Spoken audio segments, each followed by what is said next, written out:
Implementasi pembelajaran model berbasis proyek kontekstual teaching and learning. Pembelajaran model berbasis kontekstual. Model adalah model bentuk dari sesuatu, contoh, referensi, variasi. Model pembelajaran merupakan suatu kerangka konseptual yang dijadikan pedoman dalam pembelajaran. Pembelajaran adalah suatu sistem yang menunjang proses belajar siswa, yang meliputi serangkaian peristiwa yang direncanakan, diorganisasikan sedemikian rupa sehingga mempengaruhi dan menunjang belajar siswa.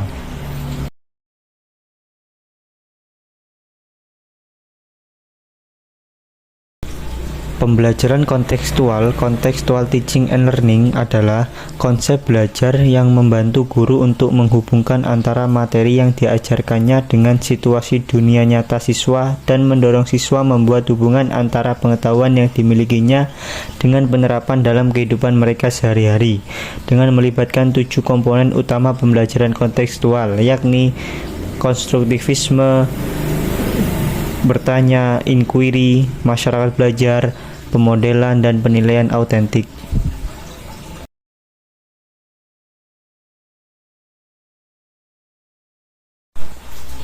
Pengajaran kontekstual adalah pengajaran yang memungkinkan pembelajaran di mana siswa menerapkan pemahaman dan kemampuan akademisnya dalam berbagai konteks di dalam dan di luar sekolah untuk memecahkan masalah simulasi atau dunia nyata, baik sendiri maupun bersama orang lain.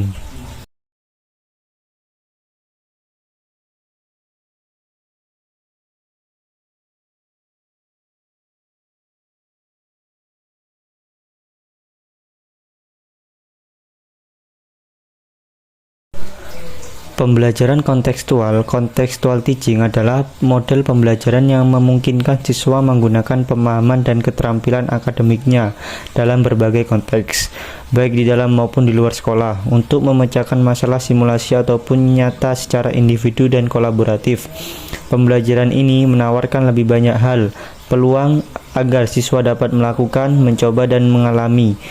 Belajar melakukan sendiri, maka siswa tidak hanya sekedar pendengar yang pasif.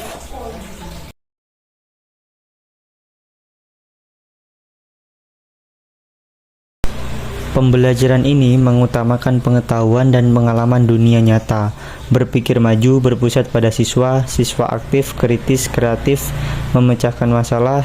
Siswa belajar dengan cara yang menyenangkan, menggairahkan, tidak membosankan, dan menggunakan berbagai sumber belajar.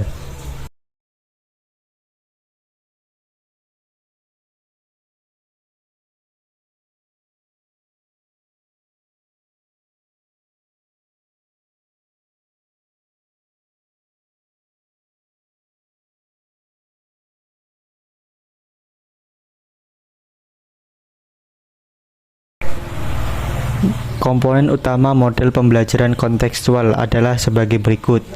Yang pertama, konstruktivisme. Konstruktivisme mengembangkan pikiran siswa untuk belajar lebih baik dengan bekerja secara mandiri, membangun sendiri pengetahuan dan keterampilan baru. Hal inilah yang mendasari pendekatan pembelajaran berpikir kontekstual teaching learning. Baginya, pengetahuan sesungguhnya dikonstruksi atau ditemukan oleh siswa itu sendiri.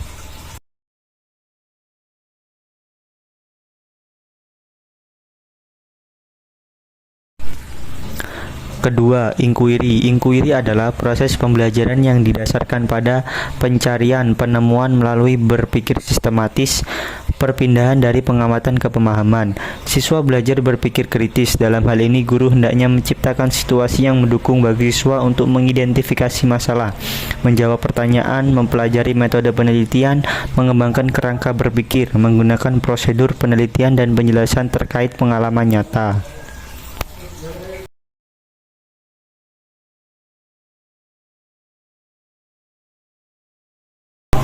Aktivitas pembelajaran melalui strategi inquiry memiliki tahapan yang terdiri atas: yang pertama, observasi; yang kedua, bertanya; yang ketiga, pengajuan dugaan atau hipotesis; yang keempat, pengumpulan data; yang kelima, penyimpulan; yang keenam, mengkomunikasikan temuan.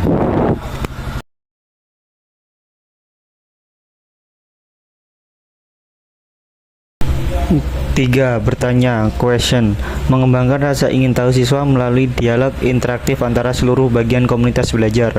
Dengan cara ini, pembelajaran menjadi lebih hidup sehingga mendorong proses dan hasil pembelajaran lebih luas dan mendalam. Dengan bertanya atau pertanyaan dalam pembelajaran kontekstual dilakukan oleh guru dan siswa. Guru memberikan pertanyaan dengan tujuan untuk mendorong, membimbing, dan menilai kemampuan berpikir siswa. Pada saat yang sama, siswa bertanya merupakan bagian penting dari proses menyelidiki itu sendiri.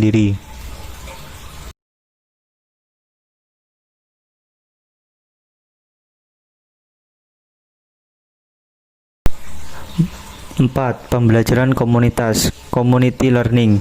Pembelajaran komunitas adalah pembelajaran yang diperoleh dari bekerja sama dengan orang lain. Pembelajaran ini selalu berlangsung dalam kelompok yang anggotanya bermacam, sehingga kesempatan untuk menciptakan pengetahuannya sendiri melalui interaksi sosial, sehingga kerjasama dengan orang lain lebih baik daripada belajar sendiri.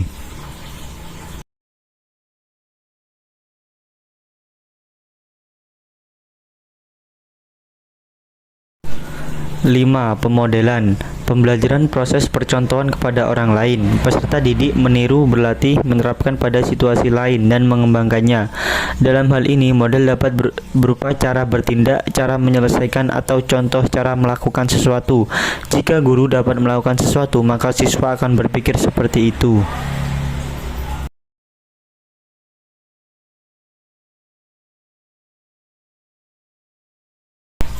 6. Refleksi adalah upaya melihat, menata, menganalisa, menjelaskan, dan mengevaluasi sesuatu apa yang dipelajari. Agar hal ini terlaksana, pembelajaran direncanakan pada setiap akhir pembelajaran dan guru menyediakan waktu untuk memberikan kesempatan kepada siswa melakukan refleksi dengan cara sebagai berikut.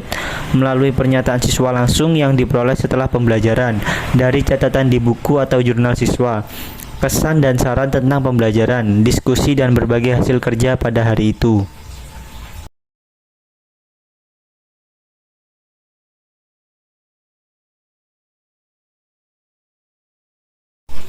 Tujuh, penilaian autentik. Penilaian autentik untuk mengukur hasil belajar selain tes harus diukur dengan penilaian autentik yang dapat memberikan informasi yang benar dan akurat tentang apa yang sebenarnya dapat diketahui dan dapat dilakukan siswa atau kualitas program studi. Penilaian autentik merupakan proses pengumpulan berbagai data untuk menggambarkan kemajuan belajar siswa. Datanya berupa hasil tes tertulis, proyek, laporan kegiatan, hasil karya siswa, presentasi, dirangkum dalam file hasil belajar siswa.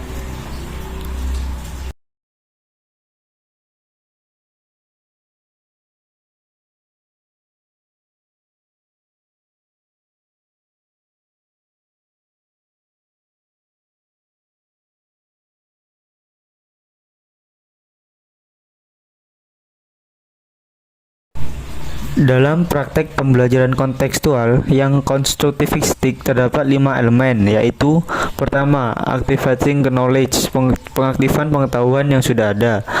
Kedua, acquiring knowledge, memperoleh pengetahuan dengan cara mempelajari secara keseluruhan terlebih dahulu, kemudian memperhatikan detailnya.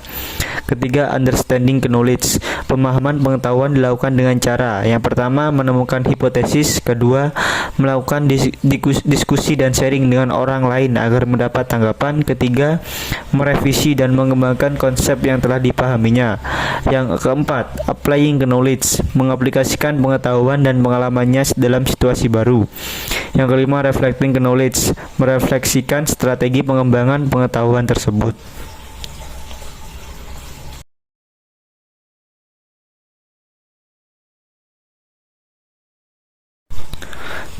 CTL juga memiliki karakteristik yang membedakan dengan model pembelajaran lainnya, antara lain, yang pertama, kerjasama dan kolaboratif. Kedua, saling menunjang. Ketiga, menyenangkan, tidak membosankan, joyful, comfortable. 4. Belajar dengan bergairah. Kelima, pembelajaran terintegrasi.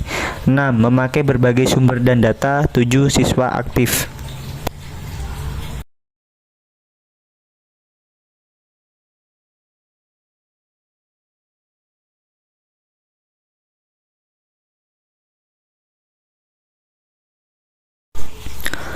Mengapa pembelajaran kontekstual menjadi pilihan? Ada beberapa alasan, antara lain, Pertama, kebanyakan pembelajaran di sekolah cenderung pada metode ekspositori atau ceramah dan tanya jawab, sehingga siswa kurang diberdayakan dalam proses pembelajaran.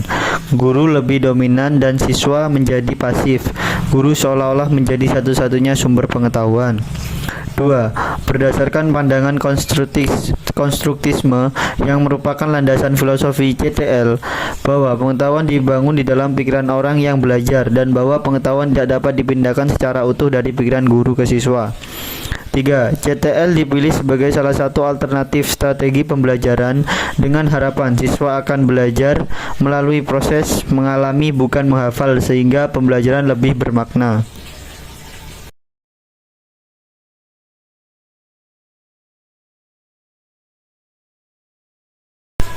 Peran utama guru dalam komunikasi pendidikan adalah kepemimpinan yang meliputi: yang pertama, mendorong kemandirian dengan memberikan kesempatan untuk mengambil keputusan dan bertindak. Kedua, kemampuan mengambil keputusan dan tindakan meningkatkan pengetahuan dan keterampilan siswa. 3. Menyediakan sistem pendukung yang memudahkan pembelajaran sehingga siswa mempunyai kesempatan berlatih secara optimal.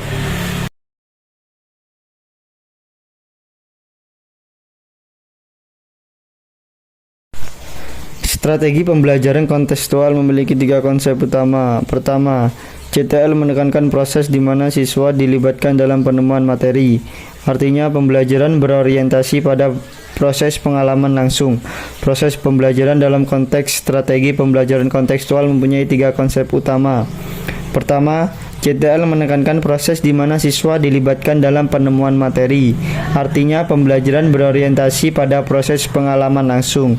Proses pembelajaran dalam konteks CTL tidak mengharuskan siswa hanya menerima pelajaran, melainkan proses mencari dan menemukan materi pembelajaran itu sendiri.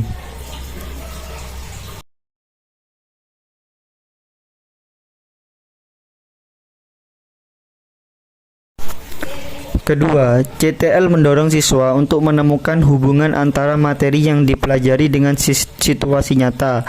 Artinya, siswa harus mampu memahami hubungan antara pengalaman belajar di sekolah dengan kehidupan nyata. Hal ini sangat penting karena jika materi yang ditemukan dapat dikaitkan dengan kehidupan nyata, maka tidak hanya bermakna secara fungsional bagi siswa, namun materi yang dipelajari tersimpan kuat dalam ingatan agar tidak mudah dilupakan. Ketiga, CTL mendorong siswa untuk dapat mengaplikasikannya dalam kehidupan. CTL tidak hanya mengharapkan kemampuan siswa dalam memahami materi yang dipelajarinya, namun juga bagaimana materi pembelajaran tersebut dapat mewarnai perilakunya dalam kehidupan sehari-hari. Materi pelajaran yang berhubungan dengan buku CTL harus diakumulasikan di otak lalu dilupakan. Tapi bagaimana juga untuk menjalani di kehidupan nyata? Mata pelajaran lapangan, masalah-masalah lapangan untuk dibahas di sekolah. Langkah-langkah pembelajaran kontekstual, contextual teaching learning. Langkah-langkah pembelajaran kontekstual teaching learning adalah sebagai berikut. Yang pertama, pengembangan pikiran bahwa siswa bisa belajar lebih berkualitas dengan cara bekerja sendiri, menemukan sendiri dan mengkonstruksi sendiri pengetahuan dan keterampilan barunya.